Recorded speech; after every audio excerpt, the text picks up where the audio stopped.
ಧಿಕ್ಕಾರ ಜೋಳ ಕಾಳು ಕಡೆಗಳು ಅಮೆರಿಕದಿಂದ ಆಮದು ಮಾಡುವುದನ್ನು ನಿಲ್ಲಿಸಿ ಕಾರ್ಮಿಕ ವಿರೋಧಿ ಪರಿಷ್ಕರಣೆ ಒಪ್ಪೋದಿಲ್ಲ.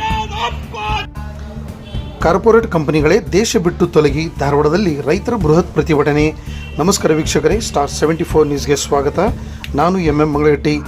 ಭಾರತ ಬಿಟ್ಟು ತೊಲಗಿ ಚಳವಳಿ ಸ್ಮರಣಾರ್ಥಕವಾಗಿ ಕಾರ್ಪೊರೇಟ್ ಕಂಪನಿಗಳೇ ದೇಶ ಬಿಟ್ಟು ತೊಲಗಿ ಎಂಬ ಘೋಷಣೆಯೊಂದಿಗೆ ಸಂಯುಕ್ತ ಹೋರಾಟ ಕರ್ನಾಟಕ ಹಾಗೂ JCTU ಧಾರವಾಡ ಜಿಲ್ಲಾ ಘಟಕದ ವತಿಯಿಂದ ಜಿಲ್ಲಾಧಿಕಾರಿ ಕಚೇರಿ ಎದುರು ಪ್ರತಿಭಟನೆ ನಡೆಸಲಾಯಿತು.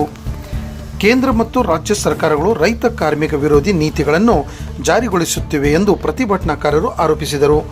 ಮುಂಗಾರು ವೈಫಲ್ಯದಿಂದ ರೈತರು ಸಂಕಷ್ಟದಲ್ಲಿದ್ದು ಧಾರವಾಡ ಜಿಲ್ಲೆಯನ್ನು ಬರಪೀಡಿತ ಪ್ರದೇಶವೆಂದು ಘೋಷಿಸಿ ಸೂಕ್ತ ಬೆಳೆ ನಷ್ಟ ಪರಿಹಾರ ನೀಡಬೇಕು ಎಂದು ಆಗ್ರಹಿಸಿದರು. ಅಲ್ಲದೆ ಕಾರ್ಮಿಕರಿಗೆ ಕನಿಷ್ಠ ವೇತನ ಜಾರಿಗೊಳಿಸಬೇಕು ಹಾಗೂ ಕಾರ್ಮಿಕ ವಿರೋಧಿ ನೀತಿಗಳನ್ನು ಕೈಬಿಡಬೇಕು ಎಂದು ಒತ್ತಾಯಿಸಿದರು. ಪ್ರತಿಭಟನೆಯಲ್ಲಿ ರೈತ ಸೇನಾ ಕರ್ನಾಟಕ ರಾಜ್ಯಾಧ್ಯಕ್ಷ ಶಂಕರ್ ಅಂಬ್ಲಿ, ಕರ್ನಾಟಕ ರಾಜ್ಯ ರೈತ ಸಂಘ ಹಾಗೂ ಹಸಿರು ಸೇನೆ ರಾಜ್ಯ ಉಪಾಧ್ಯಕ್ಷ ನಾಗಪ್ಪ ಉಂಡಿ, ಜಿಲ್ಲಾಧ್ಯಕ್ಷ ರವಿರಾಜ್ ಕಾಂಬ್ಳೆ, ಅಖಿಲ ಭಾರತ ರೈತ ಕೃಷಿ ಕಾರ್ಮಿಕ ಸಂಘಟನೆ AIKKMS ಜಿಲ್ಲಾ ಅಧ್ಯಕ್ಷ ದೀಪಾ ಧಾರವಾಡ, AIUTUC ಜಿಲ್ಲಾಧ್ಯಕ್ಷ ಗಂಗಾಧರ ಬಡಿಗೇರ್, BN ಪೂಜಾರಿ, ಶರಣು ಗೋನ್ವಾರ್, ನಿಂಗಪ್ಪ ದಿವಟಿಗೆ, ಭುವನ ಬಳ್ಳಾರಿ ಸೇರಿದಂತೆ ಹಲವರು ಉಪಸ್ಥಿತರಿದ್ದರು.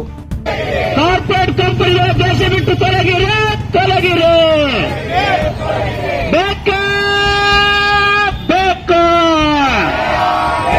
ರೈತ ಕಾರ್ಮಿಕರ ಹೋರಾಟ ಚಳವಾಗಲೇ ಬೇಕು.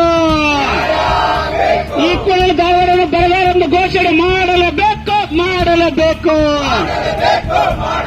ಈಕ್ವಲ್ ಧಾರವಾಡ ಜಿಲ್ಲೆಯನ್ನು ಬರಗಾಲವನ್ನು ಘೋಷಣೆ ಮಾಡಲೇಬೇಕು. ಭಾರತ ಅಮೆರಿಕ ಒಪ್ಪಂದಕ್ಕೆ ಧಿಕ್ಕಾರ. ಭಾರತ ಅಮೆರಿಕ ಕೃಷಿ ಒಪ್ಪಂದಕ್ಕೆ ಧಿಕ್ಕಾರ. ಬೇಕು. ರೈತ ಕಾರ್ಮಿಕರ ನೀತಿಗಳನ್ನು ಜಾರಿ ಮಾಡಿ ನ್ಯಾಯ ಬೇಕು. ಕನಿಷ್ಠ ವೇತನ ಜಾರಿ ಮಾಡಲು ಸರ್ಕಾರಕ್ಕೆ ಧಿಕ್ಕಾರ. ಎಲ್ಲಿವರೆಗೂ ಹೋರಾಟ?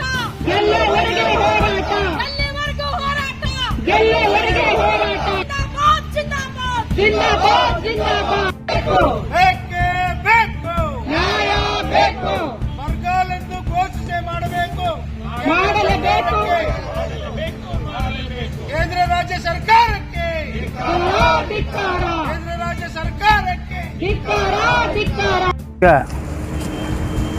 ಕೇಂದ್ರ ಮತ್ತು ರಾಜ್ಯ ಸರ್ಕಾರಗಳು ಮೃದು ಧೋರಣೆಯನ್ನು ಅನುಸರ್ತಕ್ಕಂಥ ಕಾರ್ಯಕ್ರಮವನ್ನು ಹಾಕೊಳ್ತಾವೆ. ಆದ್ರೆ ಕೇಂದ್ರ ಮೇಲೆ ರಾಜ್ಯ ಸರ್ಕಾರ, ರಾಜ್ಯದ ಮೇಲೆ ಕೇಂದ್ರ ಸರ್ಕಾರ ಬೊಟ್ಟು ಮಾಡೋದನ್ನು ನಿಂದಿರಿಸಬೇಕು. ಆಮ್ಯಾಗ ರೈತರಿಗೆ ಈಗ ಬರಗಾಲ ಅಂತ ಘೋಷಣೆ ಮಾಡುವಂಥದ್ದು ಈಗ ಪ್ರಮಾಣದಲ್ಲಿ ಹೆಚ್ಚಿನ ಪ್ರಮಾಣದಲ್ಲಿ ಮಳೆನೇ ಇಲ್ಲ. ಆಮ್ಯಾಗ ಇವು ಕೆಲವೊಂದು ಪೀಕ್ ಬಂದಿದ್ದು ಅವು ನಷ್ಟ ಅನುಭವಿಸ್ತಾವೆ. ಆದ್ರೆ ಬರೋದು ನಾಟಕೀಯವಾಗಿ ಬಂದ್ಕಾರ ಬೆಳೆ ನೋಡೋದು, ಹೊಲದಾಗ ಬಂದ್ಕಾರ ನಾವು ಬೆಳೆ ಪರಿಹಾರ ಹಾಕ್ತೀವಿ, ಸರ್ಕಾರಕ್ಕೆ ಕೇಳ್ತೀವಿ, ಮಂತ್ರಿ ಕೇಳ್ತೀವಿ ಅನ್ನುವಂಥ ಒಂದು ಸಲಹೆ ಸೂಚನೆಗಳನ್ನು ರೈತರನ್ನ ಮರಳು ಮಾಡತ್ತಾರೆ. ಇಲ್ಲೇ ರೈತರ ಮರಳು ಮಾಡುವಂಥ ಕೆಲಸವನ್ನು ಬಿಟ್ಟ ಆಮೇಲೆ ಇನ್ನೊಂದು ವಿಷಯ ಅಂತಂದ್ರೆ ಭೂಮಿನೂ 3 ಕೋಟಿ 4 ಕೋಟಿ ಬಿಡದಿ ಭೂಮಿಯನ್ನು ಆಫರ್ ಹಚ್ಚಿ ರೈತರಿಗೆ ಮೋಸ ಮಾಡುವಂಥ ಕೆಲಸವನ್ನು ಬಿಡಬೇಕು. ಆಮ್ಯಾಗ ಬರಗಾಲ ಅಂತ ಘೋಷಣೆ ಮಾಡಿ ರೈತರಿಗೆ ಬೆಲೆ ಸಿಗುವಂಥ ಕೆಲಸವನ್ನು ಮಾಡಬೇಕು. ಇಲ್ಲವಾದ್ರೆ ಮುಂದಿನ ದಿನದಲ್ಲಿ ಉಗ್ರ ಹೋರಾಟವನ್ನು ನಾವು ರೈತರು ಆಮ್ಯಾಗ ಉಳಿದ ಎಲ್ಲ ಸಂಘಟನೆಗಳು ಕೂಡಿ ದೊಡ್ಡ ಪ್ರಮಾಣದಲ್ಲಿ ಹೋರಾಟವನ್ನು ಮಾಡ್ತೇವೆ ಅಂತೇಳಿ ಹೇಳಕ್ಕೆ ಇಚ್ಛೆ ಪಡ್ತೇನೆ. ನನ್ನ ಹೆಸರು ನಾಗಪ್ಪ ಉಂಡಿ, ರಾಜ್ಯ ಉಪಾಧ್ಯಕ್ಷರು, ರೈತ ಸಂಘ. ಸನ್ಮಾನ್ಯರೇ, ಪೂಜಾಸ್ತ್ರಿಗೆ ವಿಶೇಷವಾದ ಧನ್ಯವಾದ ಹೇಳಬೇಕು. ಒಂದು ಪಾಯಿಂಟ್ ನನಗೆ ಭಾಳ ಲಿಫ್ಟ್ ಕೊಟ್ಟರು. ಏನು, ಭಾರತ ಬಿಟ್ಟು ತೊಲಗಿ. Before independence all BJP oriented RS leaders ಏನು ಹೇಳಿದ್ರು, ಅವರು ಭಾರತ ಬಿಟ್ಟು ತೊಲಗಿತ್ತು ಹೋರಾಟ ಮಾಡಿದರು. ಹೋರಾಟ ಮಾಡಿದ ಮೇಲೆ ಸಕ್ಸಸ್ ಆದರು. ಸ್ವತಂತ್ರ ಬಂದಾದಮೇಲೆ ಈಗ ಅವ್ರೇನು ಮಾಡ್ತಾಯಿದ್ದಾರೆ, ಸ್ವದೇಶಿ ಸಂಸ್ಕೃತಿಯನ್ನು ಹುಟ್ಟುಹಾಕಿದ್ರು, ವಿದೇಶಿ ವಸ್ತುಗಳನ್ನ ತಿರಸ್ಕೊಂಡು ಹೇಳಿದರು. ಇದನ್ನು ಮಾಡಿದ ಮೇಲೆ ಈಗ 3ನೇ ಹಂತದೊಳಗೆ BJP ಓರಿಯೆಂಟೆಡ್ ಟೀಮ್ ಅಥವಾ ಗುಜರಾತ್ ಓರಿಯೆಂಟೆಡ್ ಟೀಮ್ ಈಗ ಯಾಕೆ ಮತ್ತು ಈ MNC ಕಂಪ್ನಿಗೆ ರೆಡ್ ಕಾರ್ಪೆಟ್ ಹಾಕೋದು, ಅಮೇರಿಕಾದಿಂದ ನೀವು ಆದನ್ನು ತರಿಸೋದು, ಇದು ಯಾವ ನೀತಿ ನಿಮ್ಮದು? ಒಂದು ಕಡೆಗೆ ಸ್ವದೇಶಿ ನೀತಿ ಅಂತ ಹೇಳ್ತೀರಿ, ಭಾರತ ಬಿಟ್ಟು ತೊಲಗಿ ಅಂತ ಹೇಳ್ತೀರಿ, ಮತ್ತೊಂದು ಕಡೆಗೆ ಅವ್ರನ್ನ ಕರೆದು ರೆಡ್ ಕಾರ್ಪೆಟ್ ಹಾಕ್ತೀರಿ. ಹಾಗೆ ನಿಮಗೆ ಬದ್ಧತೆ ಇದೆಯಾ? ಸಾಮಾಜಿಕ ನೈತಿಕತೆ ಇದೆಯಾ? In what sense you are ruling in the name of member of parliament and ministers? Nonsense. ದಯವಿಟ್ಟು ತಕ್ಷಣ ಈ ದೇಶಕ್ಕಿರ್ತಕ್ಕಂಥ ರೈತರು ಮತ್ತು ರೈತ ಕಾರ್ಮಿಕರು, ವಿದ್ಯಾರ್ಥಿಗಳು ಮತ್ತು ಉದ್ಯೋಗಾರ್ಥಿಗಳು ಇವರೆಲ್ಲರ ಹಿತಾಸಕ್ತಿಯನ್ನು ಗಮನದಲ್ಲಿ ಇಟ್ಟುಕೊಂಡು ನಿಮಗೆ ನಿಜವಾಗಿಯೂ ಭಾರತ ಬಿಟ್ಟು ತೊಲಗಿ ಕಾಣಿಸ್ ಬಗ್ಗೆ ಗೌರವ ಇದ್ದರೆ, ಮರ್ಯಾದೆ ಇದ್ದರೆ ತಕ್ಷಣ ಈ MNC ಕಂಪ್ನಿಯನ್ನು ಬಾಯ್ಕಾಟ್ ಮಾಡಬೇಕು. ವಿದೇಶದಿಂದ ಬರ್ತಕ್ಕಂಥ ಆಹಾರ ಸಾಮಗ್ರಿಗಳನ್ನ ನೀವು ತಿರಸ್ಕಾರ ಮಾಡಬೇಕು. ಸ್ವದೇಶದಲ್ಲಿರ್ತಕ್ಕಂಥ ರೈತರಿಗೆ ಆಹಾರ ಸಾಮಗ್ರಿಗಳ ಪ್ರೊಡಕ್ಟ್ ಮಾಡಲಿಕ್ಕೆ ಅವ್ರಿಗೆ ಬೇಕಾದಂಥ ಮೂಲಭೂತ ಸೌಕರ್ಯಗಳನ್ನ ಒದಗಿಸಿಕೊಡಬೇಕು. ಸೇಮ್ ಟೈಮ್ ಕಾರ್ಮಿಕರಿಗೆ ಉದ್ಯೋಗ ಕೊಡಬೇಕು. ಅದೇ ರೀತಿ ಪದವೀಧರಿಗೆ ಸರ್ಕಾರಿ ನೌಕರಿ ಮತ್ತು ವಿದ್ಯಾರ್ಥಿಗಳಿಗೆ ಶಿಕ್ಷಣ ಕೊಡ್ತಕ್ಕಂಥ ಕೆಲಸ ಮಾಡಿದ್ರೆ ನಿಮಗೆ ಘನತೆ ಗೌರವ ಇದೆ. ಅವಾಗ ನಾವು we the people of India real Hindu ಹೆಕ್ಕಳಿಗೆ ನೈತಿಕತೆ ವಿನಃ ಸುಮ್ಮನೆ ವೇದಿಕೆಯಲ್ಲಿ ಭಾಷಣ ಮಾಡಿದ್ರೆ ಪಾರ್ಲಿಮೆಂಟಿಗೆ ಬರಲೇದ ಓಡಿ ಹೋಗೋದಾದ್ರೆ ಇದು ಅಯೋಗ್ಯತನದ ಪರಮಾವಧಿ, ಮೂರ್ಖತನದ ಪರಮಾವಧಿ ಆಗ್ತದೆ mister Modi and Shah. So ದಯಮಾಡಿ ಯಾಸ್ ಇಸ್ ಪಾಸಿಬಲ್ ಅರ್ಲಿ ಇದೇ ಪಾರ್ಲಿಮೆಂಟ್ ಒಳಗೆ ನೀವು ಈ ವಿದೇಶಿ ಆಹಾರ ಧಾನ್ಯಗಳನ್ನ ತಿರಸ್ಕಾರ ಮಾಡಬೇಕು. ಭಾರತ ಬಿಟ್ಟು ತೊಲಗಿ ಕಾನ್ಸೆಪ್ಟನ್ನು ಸದೃಢ ಮಾಡಬೇಕು ಮತ್ತು ರೈತರನ್ನು, ರೈತ ಕಾರ್ಮಿಕರನ್ನು, ವಿದ್ಯಾರ್ಥಿಗಳನ್ನ, ಉದ್ಯೋಗಾರ್ಥಿಗಳನ್ನ ಅವ್ರ ಹಿತಾಸಕ್ತಿ ಸದೃಢ ಕಾಪಾಡಲಿಕ್ಕೆ ನೀವು ವಿಶೇಷ ಗಮನ ವಹಿಸಿದರೆ ನಿಮ್ಮ ಮುಂಬರುವ ದಿನಮಾನದಲ್ಲಿ ನಿಮ್ಮ ಘನತೆ ಗೌರವತೆ ಮರ್ಯಾದೆ ಉಳಿತದೆ. ಇಲ್ಲದೆ ಹೋದರೆ ನೀವು ಬೀದಿಗೆ ಬಂದ ಜನ ನಿಮ್ಮನ್ನು ಕಲ್ಲು ಒಗೆದು ಯಾವ ಗಡಾಪಿ ಕರ್ನಲ್ ಗಡಾಪಿನ ಹೆಂಗೆ ಕಲ್ಲು ಒಗೆದೋದ್ರಲ್ಲ ಆ ಪರಿಸ್ಥಿತಿ ಬಂದರೂ ಆಶ್ಚರ್ಯ ಪಡಬೇಕಾಗಿಲ್ಲ ಅಂತಕ್ಕಂಥ ಎಚ್ಚರಿಕೆಯನ್ನು ಕೊಡ್ತಾ ಮಾತನ್ನು ಮುಗಿಸ್ತಿದ್ದೀನಿ. ಲಕ್ಷ್ಮಣ್ ಬಕ್ಕಾಯಿ, ಜಿಲ್ಲಾಧ್ಯಕ್ಷರು, ಉತ್ತರ ಕರ್ನಾಟಕ ಹೋರಾಟ ವೇದಿಕೆ. ಜೈ ಭೀಮ್, ಜೈ ಭಾರತ್. ಇವತ್ತಿನ ಹೋರಾಟ ಯಾವ ರೀತಿ ಇದೆ ಅಂದರೆ ಕ್ವಿಟ್ ಇಂಡಿಯಾ ಚಳವಳಿ ಏನಿತ್ತು ಸ್ವಾತಂತ್ರ್ಯ ಪೂರ್ವದೊಳಗೆ, ಅದೇ ರೀತಿಯೊಳಗೆ ಇವತ್ತು ಭಾರತ ಬಿಟ್ಟು ತೊಲಗಿರಿ ಅನ್ನುವಂಥ ದಿಕ್ಕಿನೊಳಗೆ ರಾಜ್ಯಾದ್ಯಂತ ರಾಷ್ಟ್ರಾದ್ಯಂತ ಹಮ್ಮಿಕೊಂಡಿರುವಂಥದ್ದು. ಯಾರನ್ನು ಇವತ್ತು ದೇಶ ಬಿಟ್ಟು ತೊಲಗಿ ಅಂತ ಹೇಳಬೇಕಾಗಿದೆ ಅಂದರೆ ಯಾರು ಈ ದೇಶದ ನಾಗರಿಕರು, ರೈತರು ಹಾಗೂ ಕಾರ್ಮಿಕರ ವಿರುದ್ಧವಾಗಿ ನಡ್ಕೊಳ್ತೀರಿ, ನೀವು ಕೂಡಲೇ ಅಧಿಕಾರ ಬಿಟ್ಟು ತೊಲಗಿರಿ ಅಂತ ಹೇಳಲಿಕ್ಕೆ ಈ ನಮ್ಮ ಒಂದು ಹೋರಾಟ.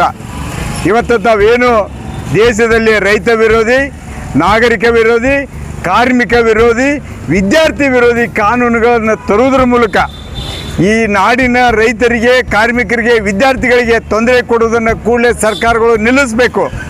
ಇಲ್ಲದೆ ಹೋದ್ರೆ ನಿಮ್ಮನ್ನು ಭಾರತ ಬಿಟ್ಟು ತೊಲಗಿ ಅಂತೇಳಿ ಪ್ರತಿ ಹೆಜ್ಜೆಗೂ ನಾವು ಇವತ್ತು ರೈತರು, ಕಾರ್ಮಿಕರು ಕೂಡ ಹೇಳಬೇಕಾಗ್ತದೆ. ಇವತ್ತು ದೇಶದಾದ್ಯಂತ ಸಂಯುಕ್ತ ಕಿಸಾನ್ ಮೋರ್ಚಾ ಮತ್ತು ಕಾರ್ಮಿಕ ಸಂಘಟನೆಗಳ ಜಂಟಿ ಸಮಿತಿಯ ವತಿಯಿಂದ ಇವತ್ತು ದೇಶದಾದ್ಯಂತ ಮತ ಪ್ರದರ್ಶನ ಮತ್ತು ಪ್ರತಿಭಟನೆಗಳು ಜೈಲು ಬರೋ ಕಾರ್ಯಕ್ರಮ ನಡೀತಾ ಇದೆ. ಮುಖ್ಯವಾಗಿ ಕಾರಣ ಏನಂತಂದರೆ ಕಳೆದ 10-12 ವರ್ಷಗಳಿಂದ ಈ ದೇಶವನ್ನು ಆಳ್ತಿರುವಂಥ ಮೋದಿ ನೇತೃತ್ವದ BJP ಸರ್ಕಾರ ಈ ದೇಶವನ್ನು, ದೇಶದ ಆರ್ಥಿಕ ನೀತಿ, ರಾಜಕೀಯ ನೀತಿ, ಸಾಮಾಜಿಕ ನೀತಿ ಮತ್ತು ವಿದೇಶ ನೀತಿ ಇವು ಎಲ್ಲವನ್ನು ಅಮೇರಿಕ ಮತ್ತು ಯುರೋಪಿಯನ್ ಕಂಟ್ರಿಗಳ ಅಡಿಯಾಳನ್ನಾಗಿ ಮಾಡಿ ದೇಶದ ಸಾರ್ವಭೌಮತೆಯನ್ನು ನಷ್ಟ ಮಾಡಿದೆ.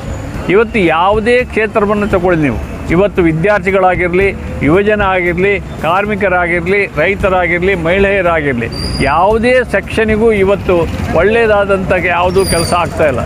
ನಿಮಗೆ ಆಶ್ಚರ್ಯ ಅನ್ನಿಸ್ಬೋದು, ನಮ್ಮ ದೇಶದ ನಿರುದ್ಯೋಗ ಕಳೆದ 50 ವರ್ಷಗಳಲ್ಲೇ ಜಾಸ್ತಿ ಆಗಿದೆ. ಮೊನ್ನೆ ತಾನೇ ನಮ್ಮ ಡೆಲ್ಲಿಯಲ್ಲಿ ವಿದ್ಯಾರ್ಥಿಗಳು ಹೋರಾಟ ಮಾಡಿದರು. ನೀಟ್ ಪರೀಕ್ಷೆಯಲ್ಲಿ ಆದಂಥ ಅಕ್ರಮ, ನೀಟ್ ಪರೀಕ್ಷೆಯಲ್ಲಿ ಆದಂಥ ಅಕ್ರಮವನ್ನು ಕೇವಲ ಪರೀಕ್ಷೆಯ ಅಕ್ರಮ ಪ್ರಶ್ನೆ ಅಲ್ಲ, ಇವತ್ತು ಜಾಬ್ ಇಲ್ಲದೆ ಹುಡುಗರು, ಪದವೀಧರರು, ಒಳ್ಳೆ ಅಭ್ಯಾಸ ಮಾಡಿದಂಥ ಹುಡುಗರು ಇವತ್ತು ಜಾಬ್ ಇಲ್ಲದೆ ಅಲೆದಾಡ್ತಾ ಇದ್ದಾರೆ. ಅವರು ಪರೀಕ್ಷೆಗೆ ಪ್ರಯತ್ನ ಮಾಡ್ತಾರೆ, ಅಭ್ಯಾಸ ಮಾಡಿ ಪ್ರಯತ್ನ ಮಾಡಿದರೆ ಅವರಿಗೆ ಸರಿಯಾದ ರಿಸಲ್ಟ್ ಆಗೋದಿಲ್ಲ, ಅವರಿಗೆ ಜಾಬ್ ಸಿಗೋದಿಲ್ಲ. ಇವತ್ತು ಕಾರ್ಮಿಕರು, ಇಡೀ ದೇಶದ ಉತ್ಪಾದನೆಯನ್ನು, ಆರ್ಥಿಕತೆಗೆ ಹೆಚ್ಚಿನ ಕೊಡುಗೆಯನ್ನು ನೀಡುವಂಥ ಕಾರ್ಮಿಕರು ಎಷ್ಟು ದುಡಿದ್ರೂ ಅವರಿಗೆ ಕೊಡುವಂಥ ಮಿನಿಮಮ್ ವೇಜಸ್ ಹೆಚ್ಚಿಗೆ ಮಾಡಿದರೆ, ಏನೋ ಕರ್ನಾಟಕ ಸರ್ಕಾರ ಸ್ವಲ್ಪ ಮಿನಿಮಮ್ ವೇಜಸನ್ನು ಹೆಚ್ಚಿಗೆ ಮಾಡಿತ್ತು, ಅದು ಕೂಡ ನಮ್ಮ ಬಂಡವಾಳಶಾಹಿಗಳಿಗೆ ಸಹಿಸಲಿಕ್ಕೆ ಆಗಲಿಲ್ಲ. ಅದರ ವಿರುದ್ಧ ಅವರು ಹೋರಾಟ ಮಾಡ್ತಾ ಇದ್ದಾರೆ. ನಮ್ಮ ಡಿಮಾಂಡ್ ಅಂದರೆ ಆ ಮಿನಿಮಮ್ ವೇಜಸ್ ಸರ್ಕಾರ ಏನು ನಿರ್ಧಾರ ಮಾಡಿದೆಲ್ಲ ಅದನ್ನು ಇಮ್ಮಿಡಿಯೇಟ್ಲಿ ಜಾಸ್ತಿ ಮಾಡಬೇಕು. ಕೇಂದ್ರ ಸರ್ಕಾರ ಕಾರ್ಮಿಕ ಸಂಹಿತೆಗಳ ರೂಪದಲ್ಲಿ 4 ಸಂಹಿತೆಗಳನ್ನು ತಂದು ನಮ್ಮ ಹಕ್ಕುಗಳನ್ನೆಲ್ಲ ಕಸಿದುಕೊಂಡದೋ ಆ ಹಕ್ಕುಗಳನ್ನು ಪುನರ್ಸ್ಥಾಪಿಸಬೇಕು. ಆ ಕಾರ್ಮಿಕ ಸಂಹಿತೆಗಳನ್ನು ವಾಪಸ್ ಕೊಡಬೇಕು. ಅದೇ ರೀತಿಯಲ್ಲಿ ಮಹಿಳೆಯರಿಗೆ, ಮಕ್ಕಳಿಗೆ, ಹುಡುಗರಿಗೆ ಸಂಬಂಧಿ ಇವತ್ತು ಯಾಕೆ ಎಲ್ಲ ದೇಶಗಳಲ್ಲಿ ಕೊಡೋದು ಸಾಧ್ಯ ಆಗಿದ್ದರೆ ನಮ್ಮ ದೇಶದಲ್ಲಿ ಯಾಕೆ ವಿದ್ಯಾಭ್ಯಾಸ ಮತ್ತು ಆರೋಗ್ಯವನ್ನು ಸರ್ಕಾರವೇ ಕೊಡಲಿಕ್ಕೆ ಆಗೋದಿಲ್ಲ? ಎಲ್ಲವನ್ನು ಖಾಸಗಿಯವರಿಗೆ ಹ್ಯಾಂಡ್ ಓವರ್ ಮಾಡಿ ಇವತ್ತು ಯೂನಿವರ್ಸಿಟಿಗಳು ಕೂಡ ಹೊರಗಿಂದ ಬರೋದಂತೆ, ಕಾಲೇಜುಗಳು ಹೊರಗಿಂದ ವಿದೇಶದಿಂದ ಬರೋದಂತೆ. ಯಾರು ಹೋಗ್ತಾರೆ? ಬಡವರು ಹೋಗ್ಲಿಕ್ಕೆ ಸಾಧ್ಯ ಇದೆಯಾ? ಶ್ರೀಮಂತರ ಮಕ್ಕಳು, ಅಮಿತ್ ಶಾನ ಮೊಮ್ಮಕ್ಕಳು, ಮೋದಿ ಮೊಮ್ಮಕ್ಕಳು ಇದ್ದರೆ ಗೊತ್ತಿಲ್ಲ ನನಗೆ, ಅವರು ಅಥವಾ ಇತರ MP ಗಳ ಮೊಮ್ಮಕ್ಕಳು ಇವರು ಮಾತ್ರ ಅಂಥ ಶಾಲೆಗಳಿಗೆ ಹೋಗೋದು ಬಿಟ್ಟರೆ ಇವತ್ತು ಬಡವರಾದ ಮಿಡಲ್ ಕ್ಲಾಸ್ ಮಂದಿ ಇರಲಿ, ಲೋವರ್ ಮಿಡಲ್ ಕ್ಲಾಸ್ ಮಂದಿ, ಬಡವರು ರೈತರ ಮಕ್ಕಳು ಅಂಥ ಶಾಲೆಗಳಿಗೆ ಹೋಗ್ಲಿಕ್ಕೆ ಸಾಧ್ಯ ಇದೆ.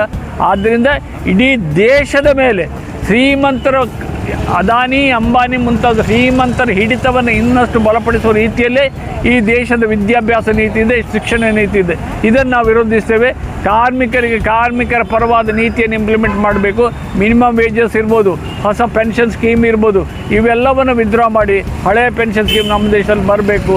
ರೈತರ ಬೇಡಿಕೆಗಳು, ಅವ್ರಿಗೆ ಬೆಂಬಲ ಬೆಲೆ ಇಲ್ಲ, ಬೆಂಬಲ ಬೆಲೆ ಇದ್ದರೂ ಅನೌನ್ಸ್ ಆದರೂ ಅದನ್ನು ಕೊಡೋದಿಲ್ಲ.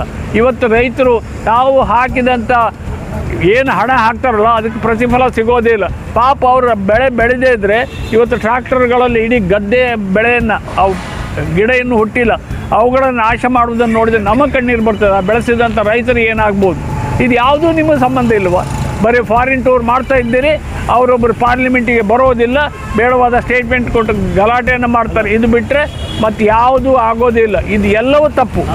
ಇವತ್ತು ಮುಖ್ಯವಾಗಿ ವಿದೇಶಿ ಕಂಪನಿಗಳು ಮಾತ್ರವಲ್ಲ, ಈಗ ಜನ ವಿರೋಧಿ, ಕಾರ್ಮಿಕ ವಿರೋಧಿ, ರೈತ ವಿರೋಧಿ, ವಿದ್ಯಾರ್ಥಿಗಳ ವಿರೋಧಿ, ಮಹಿಳಾ ವಿರೋಧಿಯಾಗಿ ಆಡಳಿತ ಮಾಡ್ತಾ ಇರುವಂಥ ಮೋದಿ ಸರ್ಕಾರ ತೊಲಗಿ ಹೋಗಬೇಕು.